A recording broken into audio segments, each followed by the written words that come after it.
Hi everyone, good morning. ঝটপট comment করে বলে ফেলো দেখি তোমরা সবাই কেমন আছো। আরে আরে কোয়েল, তুই সকাল সকাল উঠে কি করছিস? এটা একবার খাড়ি এদিকে একবার খাড়ি ওদিকে।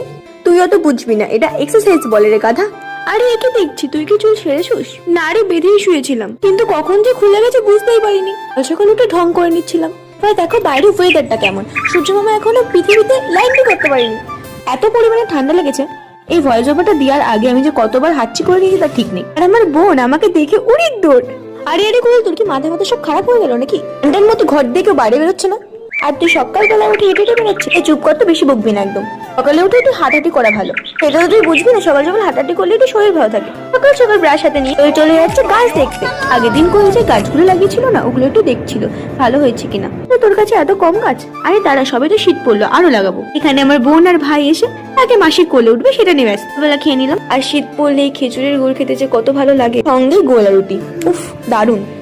তারপর দাগ দাও, যদি দাগ দাও। তারপরে বোনকে বাড়িতে দিয়ে বাড়িতে এসে তোমাদের কোয়েল ভাবলো যে এটাকে একটু গোছাবে, কিন্তু সেটা আর হলো না। কালকে মা নিয়েছিল চিপস, আর এই চিপস গুলো যে এত সুন্দর লাগে খেতে। আগের দিনে নিয়ে আসলে আর পরের দিনে সবাই মিলে ফিনিশ করে দিয়েছি। ঠাম্মাকে কিছু চিপস দিয়ে আমিও খেয়ে নিলাম। ওই বোতলের জলটা একদমই শেষ হয়ে গেছিল, এর জন্য অন্য একটা বোতল থেকে নিজের বোতলে জল ভরে নিলাম। তো আগের ভিডিওতে যারা যারা কমেন্ট করেছিল তাদের নাম আমি স্ক্রিনে দিয়ে দিয়েছি। এভাবেই তোমরা আমাকে সাপোর্ট করো। পুরো দুপুরবেলা ভাত টাত খেয়ে নিয়ে চলে গেছিলাম পড়তে। আর একটা কথা, আমি ইউটিউবের কমেন্ট গুলো আগে নেওয়ার চেষ্টা করি। পড়তে যাওয়ার সময় কোনো কিছু ক্লিপ নেওয়া হয়নি। বাড়ি আস্তে আস্তে রাত হয়ে গেছিল, কারণ আমার এই দিনটা থাকে প্রচুর চাপ। তাই আরো অনেক জোরে জোরে সাইকেল চালিয়ে বাড়ি যাচ্ছিলাম। তারপর দুটো পড়া থাকে। বাড়ির সামনে এসে জোরদার ভাবে সাইকেল চালাচ্ছিলাম বাড়ি যাওয়ার জন্য। একটু আর ভালো লাগছিল না। হ্যাঁ, তো ভালোই লাগে না। যদি আমার জায়গা থাকবে তাহলে বুঝবি যে আজকে দিনটা আমার কেমন চাপ হয়। তো কোনো কথা বলিস না, চুপ থাক।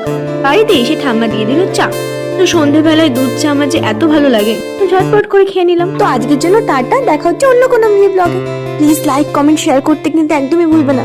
এই জিনিস দেখবে। আহা গো কি সুখ।